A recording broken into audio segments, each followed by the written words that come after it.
Mu nkambi z'igisirikare cya leta y'u Burundi FDNB haravugwamo impfu zitunguranye za bamwe mu bayobozi ba paratuni se cyangwa bayoboye amatsinda y'abasirikare arwanira muri batayo mu ma defense agiye atandukanye, kimwe cyo no muri mu nkambi za leta ya Republika ya Demokarasi ya Kongo mu gisirikare cyabo FARDC. Abajenerali bari kubyuka bapfuye hatazwi icyaba cyabishe.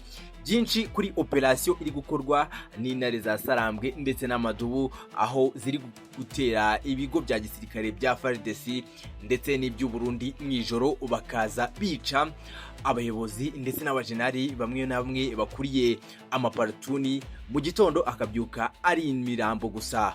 Byinshi kuri ibyo ngibyo nibyo tugiye kwibandaho mu makuru yacu y'aka kanya, ngiye kubagezaho nkabasobanurira imuzi n'imuzingo uko biri kugenda gatanu kuri gatanu. Mu gihe hashize amasaha makeya haba hatangiye igisa n'amasezerano y'amahoro n'ubundi ceasefire, agahenge k'intambara hagati ya M23 ndetse na leta ya Republika ya Demokarasi ya Kongo.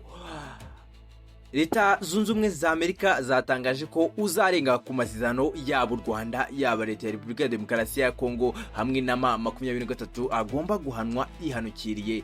Byinshi mu byo tugiye kwibandaho muri aya makuru yacu y'aka kanya.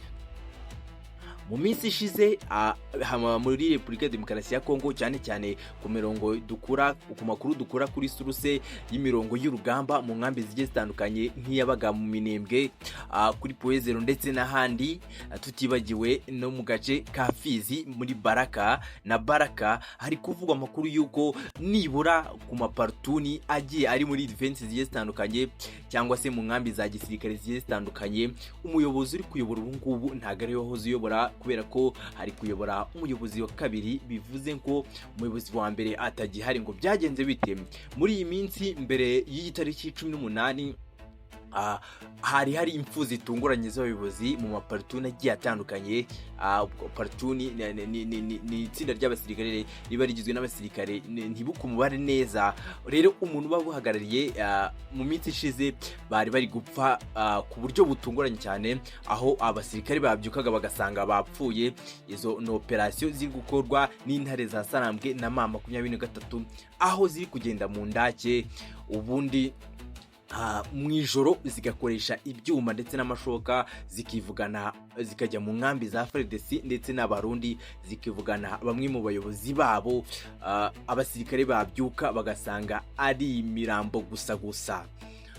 Ibyo ngibyo ni amakuru turi kugenda dukura gatanu kuri gatanu. Ariko kuri uyu munsi n'ubundi turi ku itariki 18 ku isaha y'isasta, hatangiye agahenge nk'uko amasezerano abivuga. Amasezerano n'ibiganiro byagizwemo uruhare na perezida wa Angola nk'umuhuza hagati ya M23 leta ya Republika ya Demokarasi ya Kongo. Kugeza ubu nta yandi makuru turamenya avuga ku mirongo y'urugamba, niba urugamba rwakomeje cyangwa agahenge kaba kubahirijwe. Gusa duheruka itangazo rya leta zunze ubumwe za Amerika rivuga ko umuntu ugomba kurenga ku masezerano agomba guhanwa yihanukiriye. Rero ubwo ari na makuru twabagezagaho. Niba ari ubwa mbere sanze kuri mububyo mushya mu Rwanda, kanda subscribe kugira ngo tujye tubana gatanu kuri gatanu tukugezeho amakuru agiye atandukanye.